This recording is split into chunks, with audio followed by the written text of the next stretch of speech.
We are here installing that MSD 6201 6A box. Of course it comes with a sticker. Try to crank this thing. It says the MSD box works from 9 volts to 12 volts. So we just basically can't have anything less than 9.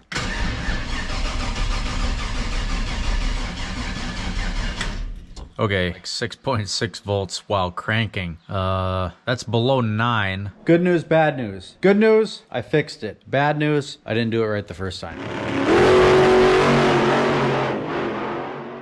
Good morning, viewers, and welcome back to the Mickelson Racing channel. How are you guys doing today? Seriously, how are you guys doing? Let me know right down below in the comments. Yes, no, good day, bad week, frustrating, ready to go get them? Let me know down in the comments. We are working on the 1968 Chevy C20 pickup truck today. This is a big block 4L80E overdrive transmission, fast fuel injection on this rig, and we are trying to fix the fuel injection so that it runs even better. We had a conversation with Fast and they told us that it is an RPM signal that is the problem here. So we get to put on some brand spanking new ignition parts to help that RPM signal to the Fast ECU in hopes that it will finally correct our problem. We are here installing that MSD 6201 6A box. This is what this guy is. So it's high capacity discharge is basically what it is, and it sends more spark to your coil, gives you more spark. That's not actually the reason we bought this. We bought this because it gives a more clean and filtered RPM signal out, which is what we need to run our ECU. And so we're going to utilize that in hopes that it will make our fuel injection run a little bit better, and then the bonus that we'll get out of it is we get better spark and better ignition out of the deal. So that's kind of the thing. This is about 280 bucks on the internet. I'll list a link down below. If you guys are interested, you can use my link down below and you can get yourself one of these things. Pretty good unit. I think I do have a MSD box on my 65 Impala, which is my drag car. If you guys don't know about that, go check out some videos or whatever. But I think it's a 7AL box, I believe is what's on that car. The AL is the limiter, rev limiter. I do not have a 6AL because the limiter functions as sending an RPM signal to the tachometer, which activates the tachometer that tells you where the limiter is. Well, when you fire that up, it will tell the Fast that the engine is running, and so it'll inject a whole bunch of fuel into the throttle body and it'll flood the engine and it won't run right. So I got the model that does not offer the limiter, just the 6A. So this is only for ignition. There's no rev limiter at all. The rev limiter would be nice to have, but it's not going to help our current situation, and that's what we're trying to tackle here, so not needed. We got a bunch of stuff lined out. So we got the MSD 6201 6A box. Of course it comes with a sticker. We do have a various amount of wiring harness. So this is the piece that plugs into the MSD, and then you've got a bunch of wires that come out the end. Power, ground, and then a whole bunch of signals and stuff. Some of them you use, some of them you don't. Just follow the directions right here. It also comes with a extension harness and then a bunch of little pigtails depending on what your application is. Ford, GM, Chrysler, import, HEI, points, whatever. You got all that stuff, and then you got some mounting hardware and things like that. Now the directions, really stellar job on the directions, MSD. I'll give you that. Let me just walk you through the key points of the directions. So if you flip through almost to the back of this thing, we're gonna go straight to our application. So our application is a GM large cap HEI distributor. That's what we have. Let me show you. So we have a large cap HEI distributor back here, which is that thing. And what's inside of it is this ignition module. Now I replaced this probably more than 10 years ago because it shorted out. So I replaced this. I don't remember how many points it was, so we get to open up a distributor and find out how many points this is, or pins, I should say. How many pins this ignition control module is. There are 3 different models. There's a 4-pin, a 7-pin, and a 5-pin. 1, 2, 3, 4, 1, 2, 3, 4, 5, 6, 7, 1, 2, 3, 4, 5. You guys get the idea. Count the number of pins on it and you'll figure it out. So that brings us over here to this page, wiring an HEI 4-pin module or wiring an HEI 5 or 7-pin module. And this will tell you all your schematics that you need to know to wire this thing up. And it's laid out really well. Awesome job, MSD. If you guys can't figure it out, that's okay. I have a lot of experience in electrical schematics. It's what I do for a living. So it makes really good sense to me. It's clear, it's concise, really well labeled, and you even get pictures to look at. I'm a picture guy, not much for thinking. I like to look at pictures. All this stuff is gonna be super helpful. Just by judging by the pictures, I'm pretty sure I've got a 4-pin module, but we're gonna go ahead and pop the cap off and just confirm that that's what we have before we dig into wiring this thing up. With all that said, let's get to work. I got the air cleaner off, and I also took off the cap and rotor so that you guys could get a clear view of how many pins this ignition control module is, and I'll just come in here and show you. So this is your ignition control module. This little black piece right here, it's held in by these two small bolts, very small bolts. And as you can see right here, there are 2 pins, 1 pin here, 1 pin here, and over on this side there's 1 pin here and another pin right beside it, right there. So this is a 4-pin, 1, 2, 3, 4. So that's what we're going to wire it as, is a 4-pin ignition control module. Which brings us to this page, and so we're going to wire it all for this deal. So it looks like we got probably the most harness out of everything in order to wire it for a 4-pin, but that's all right. We're going to get after it and we're going to get this stuff done. So we're going to utilize green and violet, orange and black, not use the white, but we're going to utilize the red, and then our heavy duty red and heavy duty black are going to go to battery. We'll see how much harness I have, because that may dictate how I'm going to mount this thing. I kind of wanted to mount it in the glove box because that's where I have all my other electronics mounted. However, MSD does state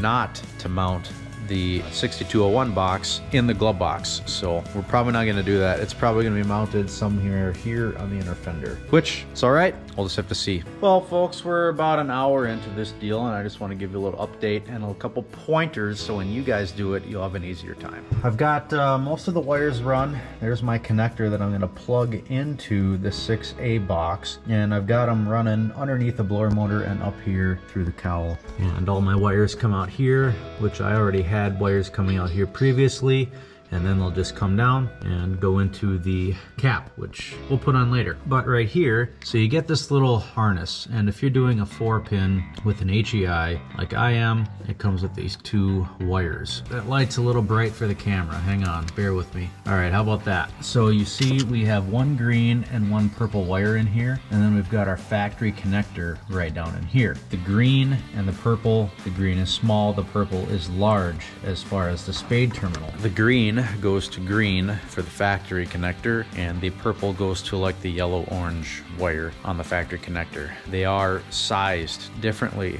so you can't put it together wrong. The big one goes to the big one, the small one goes to the small one. I spent some time trying to figure that out, and then finally I looked at it and duh, I had a light bulb moment and figured that out, so it wasn't too bad. And then you just take your ignition module out, you take your coil out, and this is all empty now, and then you just run your wires through here, and then that'll plug into this harness, which goes to the box, and the box controls all of that stuff. I do have to finish up putting this stuff together, and I'll do that once I get the cap back on. I just wanted to give you guys that insight because it took me a little while to figure that out, and then finally I just looked at it and figured it out myself. So I'm going to put the cap back on, and I'm going to continue wiring, and hopefully within the hour we should have this thing buttoned up. All right, folks, this thing is all freaking wired up. I'm pretty excited. That actually wasn't too bad. Took a few hours. I took my time, but I wanted it to look halfway decent-ish. So here we go. MSD box is just sitting there for now. I haven't decided on a permanent mounting location, but it'll be somewhere over here. And I've got some wires going down following my harness, and I've got some wires going up following my harness. And then we've got our coil wires hooked up, and then I've got my magnetic pickup wires hooked up back here, and then we've got our tachometer wire ran, we've got our power leads. Yeah, we should be good to go. My coil did not have a ground strap on it, so I added one of those. I just built that out of a piece of wire or whatever. So now our actual coil is grounded, which it never was before. Weird that it worked like that, and I don't know, maybe it's damaged. Hard to say. So now we're gonna try to start this thing for the first time with the MSD box. So let's go ahead and jump in and just see what happens. So with my key on, like this, the MSD box should be red. There we go. We've got one red LED that indicates that this is on and operational as it should be. Let's go ahead and try to crank this thing. It says the MSD box works from 9 volts to 12 volts. So we just basically can't have anything less than 9. We've got 11, so that's a good start. Let's try to crank this thing.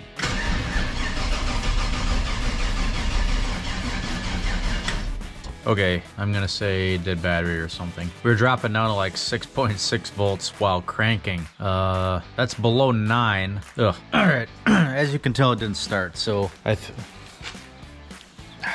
me just get the jump box and hopefully that's the problem. Jump box is hooked up. It says we're reading 11.8. That should sustain us with voltage while we're cranking. Come on, please work this time. All right, I'm gonna key off, key back on, and we're reading 11.4. Again, hopefully it's just better while cranking now. There we go. Still no start though, what the heck?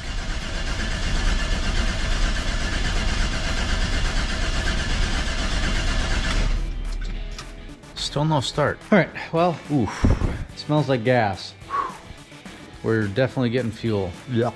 Let me try to figure out why we're not getting spark then. Good news, bad news. Good news, I fixed it. Bad news, I didn't do it right the first time. The coil wires, which are the wires that your connector comes out of for your ignition control module, these ones right here, these wires that plug into these little 3, well, I didn't have them connected. I had them shoved in between the terminal and the plastic, and I had the terminal covered in heat shrink, so there was no connection on there. That's what was going on. I had that both with the orange and the black. I had the engine ground on. Great, the one that I made. Anyway, let's try this again, and hopefully we have some better luck. Jump box.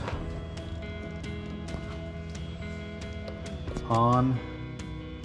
All right, let's just go give this thing a freaking ripski and we'll see what happens. All right, let's go.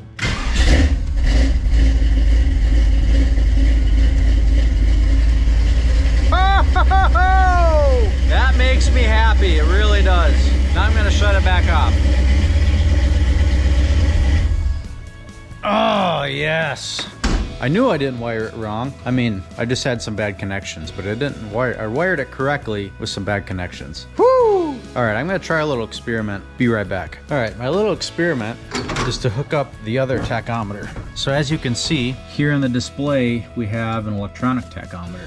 Well, that signal is really busy. It bounces a lot because it's more accurate than the analog. So it's really busy, which makes it hard to read. So I like having this one because it's easier to read. It stays in a more steady position, okay? So I'm weird, and I guess I just want both of them hooked up. Yeah, I don't know, just the way I am. So I just went and plugged this one in, and we'll see if it still works. Ready? We'll go ahead and crank.